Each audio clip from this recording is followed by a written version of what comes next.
ഹൈദരാബാദ് വിമാനത്താവളത്തിൽ വെച്ച് നടൻ വിനായകനെ ഹൈദരാബാദ് പോലീസ് കസ്റ്റഡിയിലെടുത്തു. വാക്ക് തർക്കത്തെ തുടർന്നാണ് പോലീസ് കസ്റ്റഡിയിലെടുത്തത്. CISF ഉദ്യോഗസ്ഥർ തന്നെ കയ്യേറ്റം ചെയ്തതായി വിനായകൻ ആരോപിച്ചു.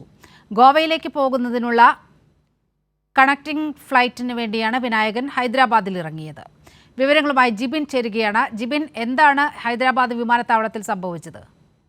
തീർച്ചയായും തന്നെ നീലിമ, ഇന്ന് ഉച്ചയോടുകൂടിയാണ് ഇത്തരത്തിൽ വിനായകൻ ഗോവയിലേക്ക് പോകുന്നതിനായി ഫ്ലൈറ്റിൽ ഹൈദരാബാദ് വിമാനത്താവളത്തിൽ ഇറങ്ങിയത്. എന്നാൽ ഈ ഹൈദരാബാദ് വിമാനത്താവളത്തിൽ ഇറങ്ങിയ ശേഷം അവിടെ ഈ CISF ഉദ്യോഗസ്ഥരുമായി ഒരു തർക്കത്തിൽ ഏർപ്പെടുകയും അതേ തുടർന്ന് ഈ പോലീസ് കസ്റ്റഡിയിലെടുക്കുകയും ചെയ്യുകയായിരുന്നു. എന്നാൽ ഈ തർക്കത്തിന് കാരണം എന്താണെന്നുള്ളത് ഇതുവരെയും വ്യക്തമായിട്ടില്ല.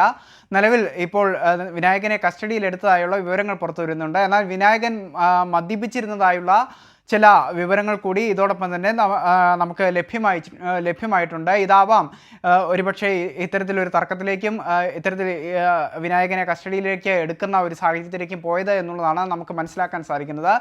നിലവിലെ സാഹചര്യത്തിൽ ഇപ്പോൾ വ്യക്തമാകുന്നതനുസരിച്ച് വിനായകനെ ഇപ്പോൾ പോലീസ് കസ്റ്റഡിയിലെടുത്ത് ഹൈദരാബാദിൽ ഇപ്പോൾ വിനായകൻ തുടരുന്നു എന്നുള്ള വിവരങ്ങൾ തന്നെയാണ് ഇപ്പോൾ നമുക്ക് ലഭ്യമായിട്ടുള്ളത്.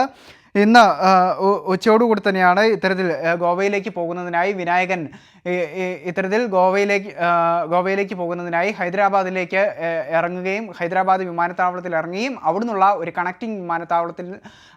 കണക്റ്റിംഗ് വിമാനത്തിലൂടെ ഇത്തരത്തിൽ ഗോവയിലേക്ക് പോകാനുള്ള പദ്ധതിയായിരുന്നു വിനായകന്. എന്നാൽ ഇത്തരത്തിൽ ഒരു തർക്കത്തിലേക്ക് പോവുകയും എന്നാൽ CISF ഉദ്യോഗസ്ഥരുമായുള്ള ഒരു തർക്കത്തിലേക്ക് കാര്യങ്ങൾ വഴിമാറുകയും അതേ തുടർന്ന് പോലീസ് കസ്റ്റഡിയിലേക്ക് എടുക്കുകയുമായിരുന്നു എന്നുള്ളതാണ് നിലവിൽ നമുക്ക് ലഭ്യമാകുന്ന വിവരം. നീലിമ, ശരി. നടൻ വിനായകൻ ഹൈദരാബാദ് പോലീസിന്റെ പിടിയിലായിരിക്കുകയാണ്. വിവരങ്ങളാണ് ജിബിൻ പങ്കുവച്ചത്.